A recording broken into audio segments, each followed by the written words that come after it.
Bonjour à tous et à toutes et bienvenue dans cette première émission de Ciné Info.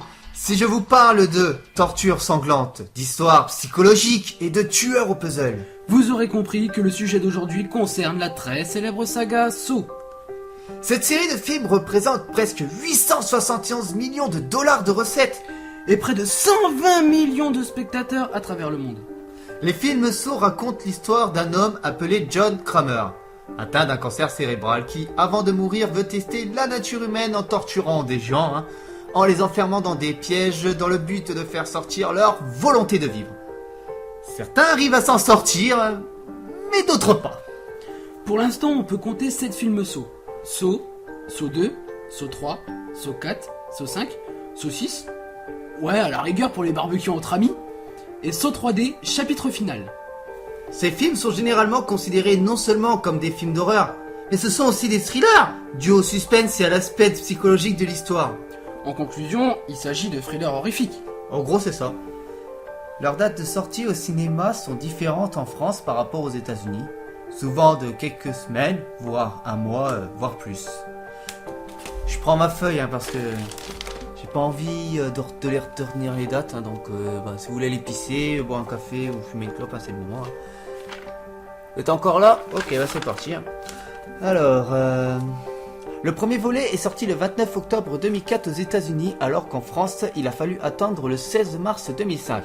Ensuite, le 2 est sorti le 21 octobre 2005 aux États-Unis et en France le 28 décembre 2005. Le troisième volet est sorti le 27 octobre 2006 aux États-Unis et le 22 novembre 2006 en France. Oh, j'en peux déjà plus.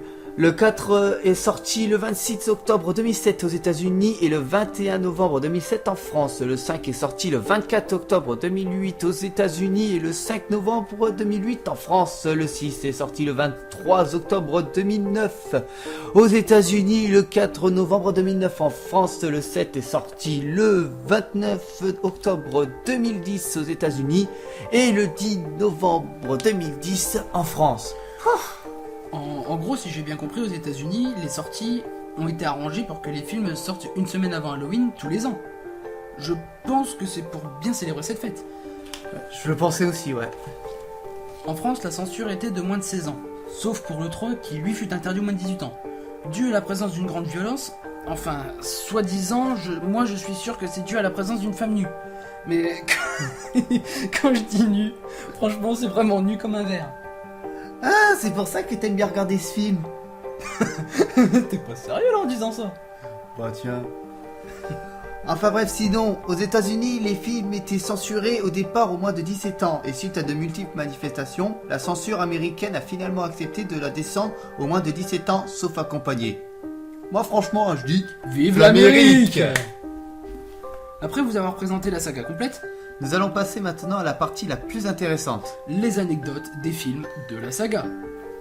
Pour le premier saut, Dans un des bonus du DVD, les acteurs et l'équipe du film parlent du pantin Billy comme d'une vraie personne. Et que les acteurs se plaignaient qu'il avait la plus grande loge du plateau de tournage. Ah là là, franchement, mais quelle imagination de personnifier un pantin qui est la vedette du film. le film devait à la base être réalisé en Australie. Mais l'idée ne convenait pas du tout aux producteurs australiens, alors ils ont été redirigés vers les États-Unis, précisément à Los Angeles. Quelle belle erreur de la part des producteurs australiens. Australie, et pourquoi pas au Tibet pendant qu'on y est? Parce que tout simplement les Wanel étaient australiens. Tout le film s'est passé dans le même bâtiment. Une véritable mine d'or pour le réalisateur James Wan et Leigh Whannell, dont leur budget était serré. Durant le tournage, Cary Elwes avait des fois tendance à un peu modifier son dialogue.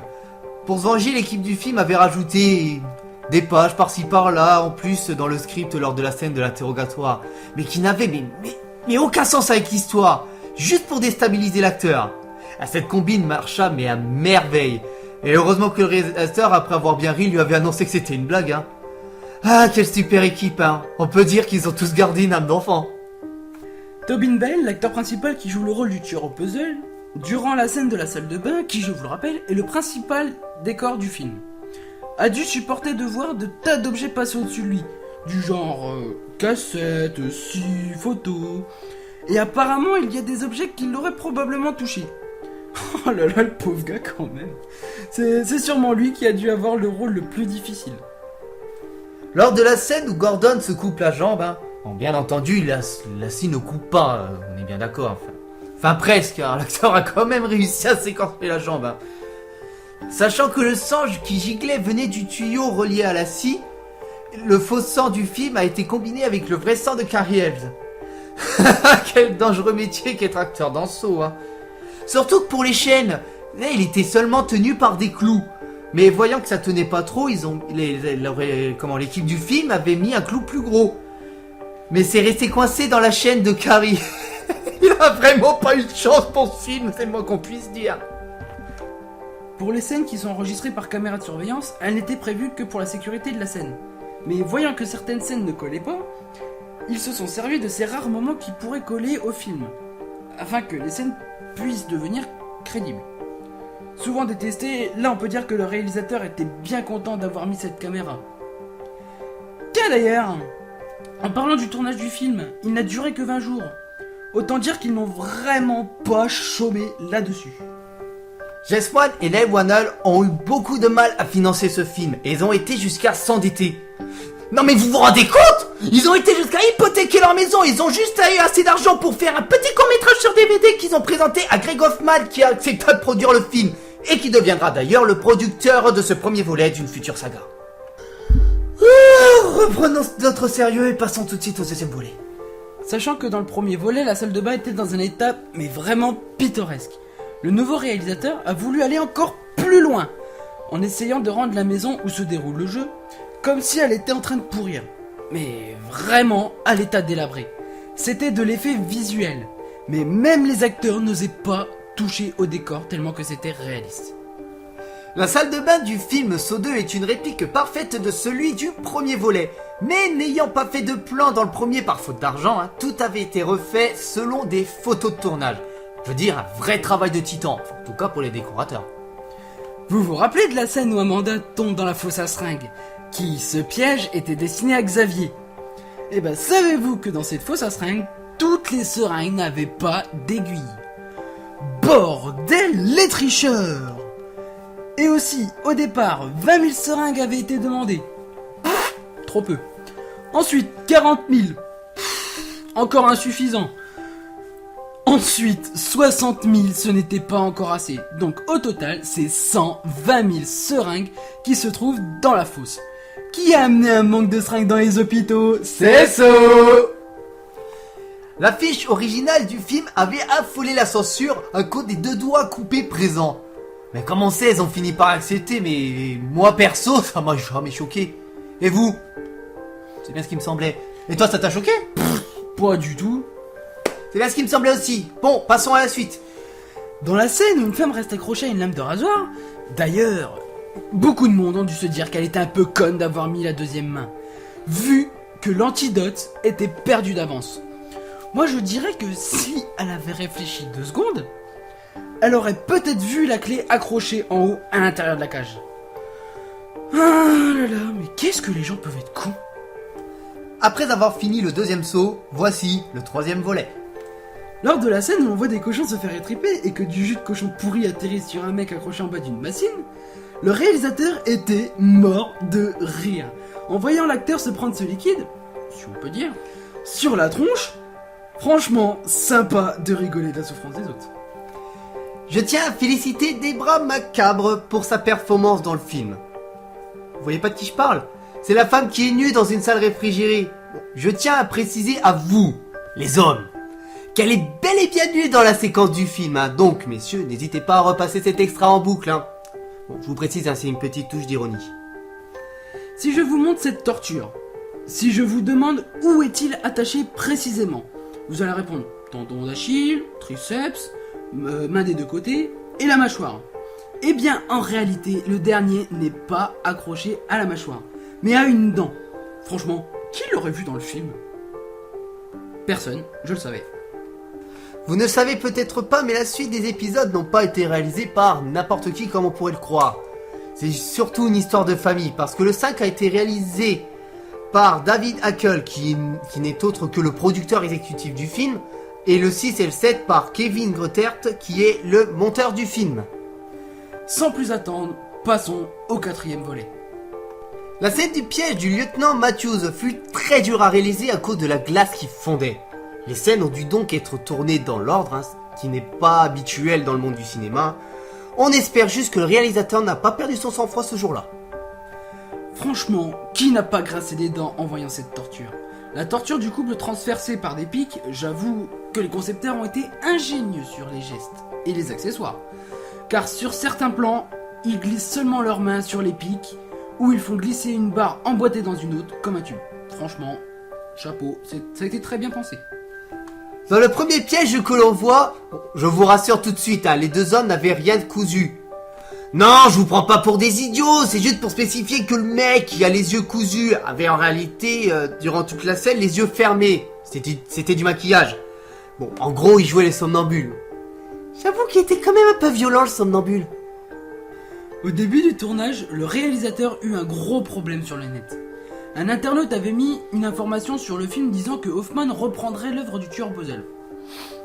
Ouais, c'est peut-être une idée. L'affaire fut vite prise au sérieux et fut mobilisée afin de trouver la source et d'enlever au plus vite cette info du net. Oh là là, Internet. On pourra réellement tout y trouver, même la fin des films avant que les tournages commencent. Franchement, trop fort. Après ce 4e volet, passons tout de suite au 5e volet. Vous vous souvenez du premier piège dans le film? Celle de l'homme qui risque de se noyer.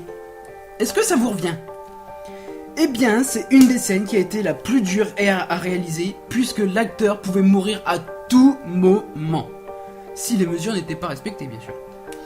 Donc, un aide-soignant était présent lors de cette scène, on pensait que tous les pièges étaient sécurisés. Mais là, on peut pas dire que ça coule de source. Dans le piège où les 5 personnes étaient attachées par des colliers, vous savez peut-être pas à la base, mais il y avait plusieurs versions de ce piège, dont une où il y avait les colliers qui étaient en fait des lames qui se refermaient à la fin du décompte. Bon, c'est finalement les colliers normaux reliés par une corde de merde avec des lames de rasoir en V. Et pourquoi en V d'ailleurs? Ben tout simplement, si vous réfléchissez 2 secondes, c'est SO 5 et le chiffre romain 5, c'est un V. C'est un très bon clin d'œil, je dirais. Quand la femme se fait décapiter, l'équipe du film n'a pas voulu mettre de mannequin pour le reste du corps. Réalisant que l'on verrait la supercherie, donc un petit montage d'accessoires s'imposa. Et c'est donc le vrai corps de l'actrice que l'on voit, dont la tête a été en réalité cachée dans le mur.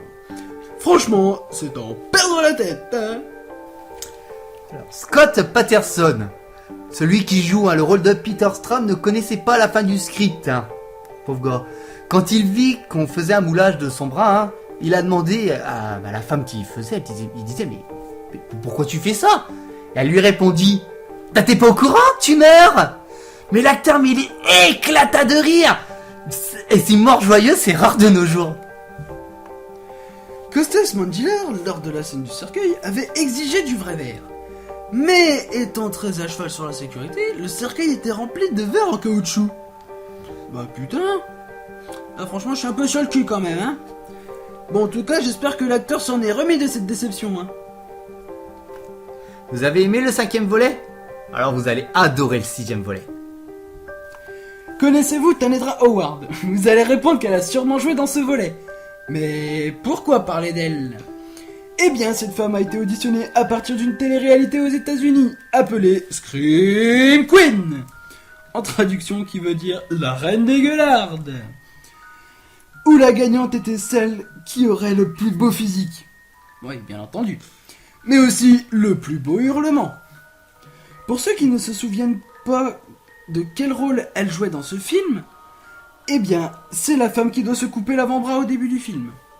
Enfin, une télé-réalité qui ne permet pas que de devenir célèbre con et sans intérêt. Quand on dit des fois des scénarios qui sont bâclés parce que les films ils sont mauvais, là j'avoue que c'est quand même limite parce que le scénario du 4, du 5 et du 6, ils ont été rédigés en même temps. Ah, là vous allez peut-être me dire, ah bon on comprend mieux pourquoi certains ils sont mauvais. Après ce 6e volet que vous avez tant aimé, passons tout de suite à l'ultime volet de la saga, et en exclusivité en 3 dimensions. Ah, Faire un film en 3D, c'est génial, c'est beau. Sauf quand cela prend plus de temps à filmer, hein. Eh ben oui, hein, normalement ça aurait dû être tourné en 9 semaines, mais cela a duré 21 semaines. Vive l'économie! Le travail d'un acteur est normalement de jouer le texte que l'on vous donne. Oui, c'est vrai. Mais dans un des rôles de cette franchise, c'est l'acteur lui-même qui écrivait ses propres dialogues. Et qui d'autre que Tobin Bell pouvait faire ça? Selon le producteur Mark Berg, il était devenu le rôle. Espérons juste qu'il ne sera pas vraiment Jigsaw dans la vraie vie, hein. Question. Grâce à qui Carrie Helms, hein, qui joue le rôle du Dr Gordon, a pu avoir son grand retour dans Saw 3D? Eh ben c'est grâce à vous, les fans de la série, qui ont insisté pour revoir ce personnage. Et comme on le sait, hein, leur vœu fut réalisé. La scène du garage devait à la base être dans un précédent Saw. Mais jugé trop violent, il avait été abandonné. Mais pour notre plus grand bonheur, il est présent dans ce dernier. Et pour ceux qui sont attentifs, la personne dans la voiture n'est rien d'autre que Chester Bennington, le chanteur de Linkin Park. Pour la première fois, il prête ses cordes vocales, mais pas pour chanter. Si je vous parle des risques du métier, vous connaissez, Kevin Grotert, le réalisateur de ce dernier Saw, eh ben il en a suivi les frais, hein, pauvre gars. Durant le deuxième jour du tournage, il attrapa un sévère rhume. Bon sévère rhume il devint complètement aphone pendant plusieurs jours. Pour ceux qui ne savent pas ce que ça veut dire, hein, je traduis, hein, ça veut dire qu'il ne pouvait plus parler. Hein. Mais comme on dit, c'est la faute à pas de chance. Comment jouer dans un film facilement? Eh bien, tout simplement en devenant figurant, voyons. Car pour la scène où le piège se passe en public, on peut compter 400 figurants présents. Je vous dis pas le merdier pour diriger tout ça. Surtout que la plupart, on ne les voit pas lors du film. Des doublures dans Saw. Ça existe ça? Ah écoute, apparemment oui, puisque Betsy Russell a été doublée durant toutes les cascades du film. Des cascades? Bon enfin bref, nous venons de terminer donc le décortiquage de tous les films Saw. Mais qu'est-ce que vous en avez pensé des films? C'est pour cela que nous allons vous expliquer tout en vous décortiquant les commentaires du film. Donc le premier Saw a eu une note spécifique de 18 sur 20. C'est un excellent chef-d'œuvre, riche en rebondissements et en suspense, bien pensé, calculé dans les moindres détails, dans une ambiance glauque et noire, doublé d'un scénario ficelé avec une certaine classe et d'une femme mémorable et insoupçonnable devenue culte.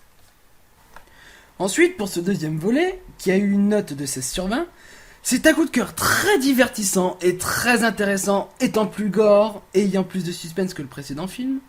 C'est une bonne suite avec un scénario très bien écrit, malgré certains moments fades, mais terminant par une superbe fin magistrale. Le troisième Saw a eu une note de 15 sur 20. Il s'agit d'un bon film vraiment surprenant avec une histoire intéressante et un plaisir psychologique. Il y a de bons pièges, un super début et une fin assez sympa, le tout dans une bonne ambiance et une mise en scène extrême et très prenant. Cependant, le scénario est assez répétitif et comporte trop de longueur. Ensuite, pour ce quatrième volet, qui a eu une note de 9 sur 20, franchement, il est très décevant, sûrement le plus mauvais de la saga. Il est tout de même captivant avec un bon scénario, mais certains passages sont ennuyants, et la mise en scène est vraiment maladroite. Pour le cinquième épisode, sa note est de 11 sur 20. C'est une bonne suite à la saga, et toutefois il est décevant par son scénario bâclé et sa fin qui est la moins intéressante de la franchise, tandis que la mise en scène est tout de même très bonne. Ensuite, pour la saucisse sortie tout droit du barbecue tout chaud, toute cuite, qui a eu une note de 15 sur 20, avec ses pièges bien faits, son scénario bien imaginé et puissant, sa bonne fin et son dénouement vraiment pas mal. Ce film est génial, malgré quelques moments répétitifs. Et pour ce dernier épisode sorti tout droit de la troisième dimension, sa note est de 12 sur 20. Je dois dire que cette mise en scène digne d'un téléfilm où l'ambiance Saw a totalement disparu, et sa 3D inutile d'ailleurs, en font un film redondant. Cependant, il y a beaucoup de pièges plus ingénieux et machiavéliques, mais qui s'enchaînent trop vite. Quant à la fin, il est réussi et bien mis en œuvre. Et aussi beaucoup trop prévisible. Comme pour la plupart des films, on retient toujours une phrase que l'on ressort pour délirer entre potes, ou pour se moquer de quelqu'un. Et bien dans Saw, les phrases qui ont été les plus retenues sont... Vivre ou mourir, à vous de choisir. Très sentimental comme phrase, non? Et... La partie est finie. Souvent dit par les parents quand leur fils a trop joué à la console de jeux vidéo. On dit souvent que les films n'ont aucune influence sur la vie de tous les jours. C'est faux. En ce qui concerne le film Saw, je vais vous raconter la racine du film. Parce que oui, bizarrement, c'est tiré d'une histoire vraie. En fait, un jour, James Wan aurait vu dans un journal un article parlant d'un homme qui allait dans la chambre des enfants la nuit et s'enfermait dans leur placard afin de les effrayer. Et puis donc après avoir vu ça, James Wan aurait présenté à Leigh Whannell donc l'affaire, et il l'a regardé, il l'a étudié avec très attention et tout. Et ils ont remarqué aussi que la personne laissait des pièces de puzzle sur les lieux de ses, on va dire entre guillemets, de ses agressions. Ce qui faisait un peu flipper donc James Wan et Leigh Whannell, parce que depuis il dormait avec un marteau en dessous de l'oreiller. Comme il dit, on ne sait jamais s'il y a quelqu'un dans la chambre. Donc si j'étais vous, je n'irais pas dans leur chambre la nuit. C'est un conseil d'amis. Mais l'histoire alla encore plus loin, puisque après la sortie du 2, ils auraient reçu une lettre anonyme avec une pièce de puzzle dedans, qui disait à peu près qu'il remercie en fait les réalisateurs d'avoir fait le film à son image, sauf qu'à la base le personnage n'est pas blond, il devrait être brun, et puis il faisait des rapprochements vers le personnage de Jigsaw. Et Leigh Whannell a confirmé que depuis cette lettre-là, il a toujours le marteau sous l'oreiller, qu'il n'est pas prêt de l'enlever. Donc, leur conclusion, faut réellement pas aller chez Leigh Whannell ou James Wan la nuit. Sauf si vous avez envie de vous prendre un bon coup de marteau sur la gueule. On peut aussi parler de faits divers, non? Car le 11 juin 2013, en France, oui, ce n'est pas une blague, dans le collège Jean-Baptiste Clément, en Hauts-de-Seine, durant un cours de maths de 6e, un élève aurait proposé au professeur de mettre un film et aurait accepté. Ce film, oui bien sûr je vous laisse deviner, c'était Saw 3D, chapitre final. Pour des gamins de 11 ans, je vous rappelle. Le visionnage dura environ 20 minutes apparemment, et bien entendu, les élèves ont été traumatisés. Et bien évidemment, le prof a été suspendu. Franchement, merci Saw de foutre la trouille aux gamins. J'ai qu'un truc à dire. Quel connard cet élève, et quelle incompétence de la part du prof. Notre émission touche donc bientôt à sa fin, mais de quoi nous n'avons pas parlé? Notre avis. Qu'est-ce que nous on pense du film? Moi, franchement, de la saga, je parle de la saga complète, je vais pas quand même détailler. Je trouve que c'est une très bonne saga, une saga assez horrifique, assez gore, assez psychologique au niveau de l'histoire. C'est bien pour les gens qui veulent réfléchir ou les gens qui ont envie de s'écœurer. Bon, certes, des fois c'est un peu lassant et à force de les voir, on s'endort un peu devant, c'est vrai, mais ça reste quand même une saga culte qui traversera l'histoire du cinéma. Je confirme, quand cette saga, franchement, c'est vrai que c'est vraiment culte, mais moi je trouve que plus on avance dans le saut, plus ça commence à peu devenir de la boucherie, tu trouves pas, non? C'est pas faux, et c'est vrai que ça commence à devenir aussi un peu du n'importe quoi. Je suis d'accord avec toi sur ça. Mais sinon, globalement, franchement, la saga en lui-même, franchement, c'est une très bonne saga. Si toi tu devais mettre une note, toi tu donnerais combien toi à peu près? Au global, pour toute la saga. Pour toute la saga, je noterais 14. Et bah tu sais quoi, on a le même avis. Là franchement je noterais 14 aussi. Et donc notre émission se termine enfin. J'espère que cette première émission de Ciné Info vous aura plu, mais ne quittez pas tout de suite car durant le générique nous allons vous montrer différentes affiches de Saw existants. Vous aurez sûrement quelques curiosités ou des affiches que vous ne connaissiez pas, parce que moi d'ailleurs j'ai été assez choqué. Et sinon, si vous avez aimé cette vidéo, n'hésitez pas de mettre un pouce vert. Hein. Si vous avez aimé encore plus cette vidéo et que vous voulez la montrer aux autres, n'hésitez pas à la partager sur Facebook. Et si vous aimez l'émission, n'hésitez pas à nous proposer d'autres sujets, soit des sagas ou soit des films. Nous ferons un réel plaisir à lire tous vos commentaires, aussi bien positifs que négatifs. Hein. As-tu quelque chose à rajouter, mon cher ? Oui, aussi au niveau catégorie des films, on peut leur proposer science-fiction, etc. Enfin, c'est N'importe quoi. N'importe quel type de film. Voilà, n'importe quel type de film. Ce qui vous intéresserait qu'on fasse dans l'émission, vous nous le proposez et on verra par la suite. En tout cas, j'espère quand même que vous avez passé un très bon moment en notre compagnie. Et je vous dis donc à une prochaine émission. Surtout, allez très souvent au cinéma. N'essayez pas de télécharger, comme nous en tout cas. Et puis, donc, je vous laisse avec ce générique qui vous montrera les différentes affiches de show. À la prochaine! À la prochaine!